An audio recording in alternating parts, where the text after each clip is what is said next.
to my channel.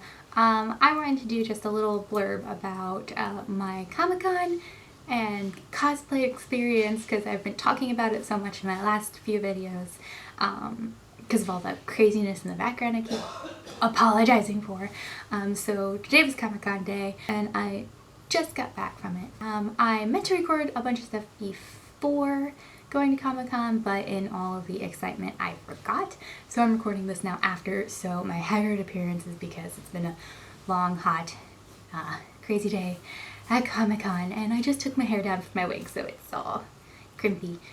But I just kind of wanted to go over some of the things that I did makeup-wise for getting ready, because I have a super dramatic look going on, and it actually looked really good with the whole costume. I wore a wig from Arta Wigs, which is right here, and it's kind of a massive mess right now, but I took it off because my head was hurting. The wig caps always wind up making my head hurt, and the like 200 bobby pins in there didn't help. But this was actually the first costume that I made completely from scratch. I made the dress that I'm wearing, the little capey thing that's attached to it, the jewelry I made. I found the beads and the pendant at Hobby Lobby and strung them all together. The earrings I actually found at Walmart for like $2 because I couldn't find anything that I liked. But everything is sewed. I actually have a really cool belt on. This is just trim that I found from Hobby Lobby.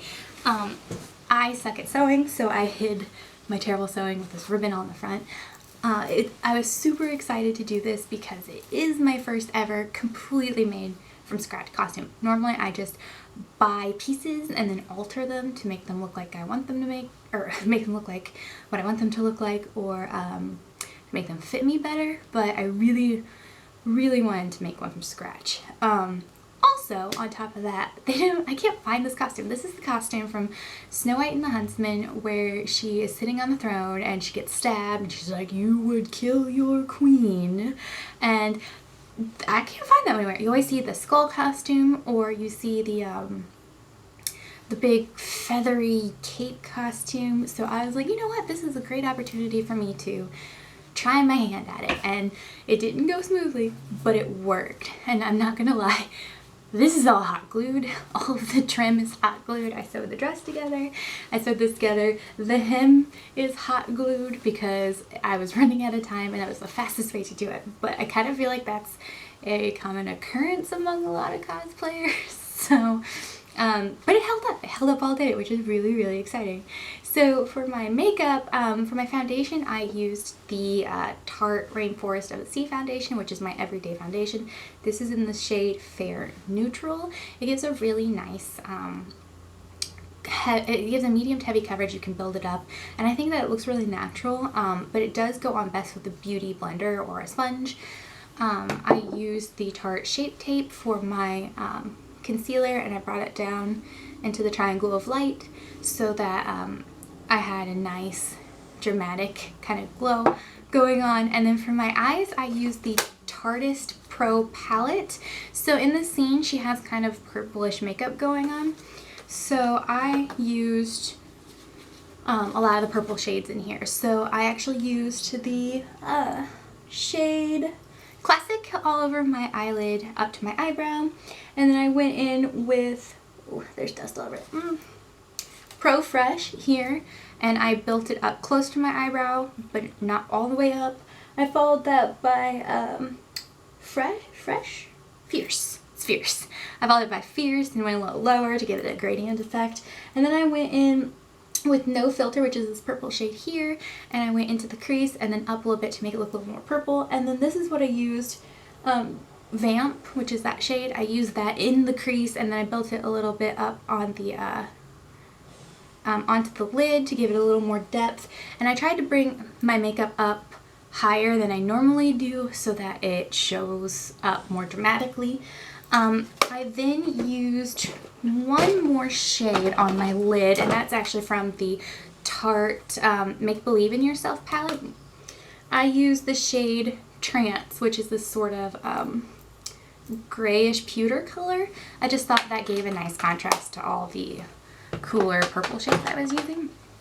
For my eyeliner, I used the Stila liquid eyeliner pen.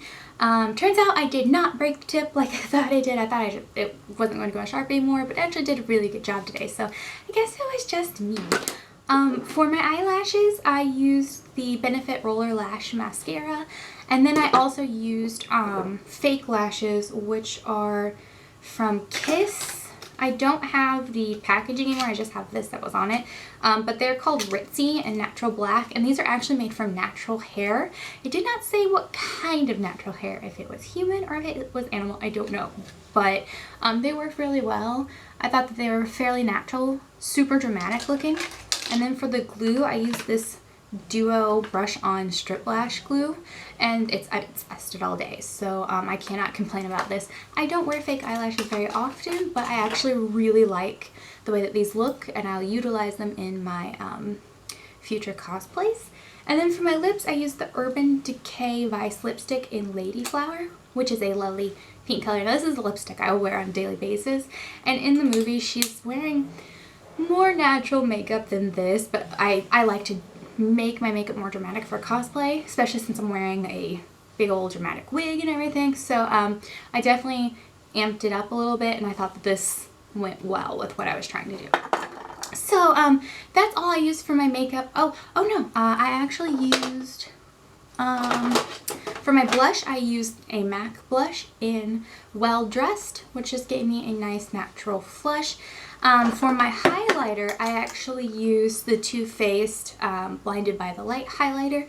I put it right on the top of my cheekbones and then under my eyelid and then my Cupid's bow.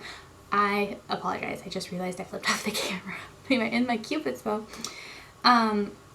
This is one that gets a lot of negative feedback for not being super bright, but I really like this. It gave a nice natural glow to my skin. I actually applied it with my fingers so I could make it a little more dramatic than it is when you apply it with a brush. And then I used my Lorac Pro Contour Palette, and I only used the shade Light Contour, and I used it right under my cheekbones because Charlize Theron has amazing cheekbones, and I was trying to make them look a little more like hers. And then finally I actually went over everything with this Cat's Wink powder from Tony Moly. It's in this adorable little cat compact. This will give you a nice matte finish, and I find it works really well with the Tarte Rainforest of the Sea. And then I set everything with the Urban Decay makeup setting spray. So it's a ton of makeup, and I only do this sort of full face crazy makeup when I cosplay, but it's worth it. It shows up really well in pictures. I also wanted to talk a little bit more about my costume. I kind of went over how I made all this, but actually, so my crowning glory of the whole costume was the crown. So this is the crown that I made for it. Believe it or not, this is made from paper, just cardstock. I found a tutorial on YouTube for it's like make an evil queen crown. I'll actually put a link down below because they deserve all the credit for this, but I altered it a bit. I made longer spikes, and I didn't put like the widow's peak thing on it. And then this is just black cardstock paper, and then I painted it with gunmetal, just some cheap gunmetal metallic colored paint using a sponge brush. And then I took some silver metallic paint, and I painted like the crease to kind of make it stand out a little bit more, and I went along the edges to also make it stand out more. The welding effect I got from using hot glue, which I went around the edge of where these pieces went together, and then I kind of made a little triangle.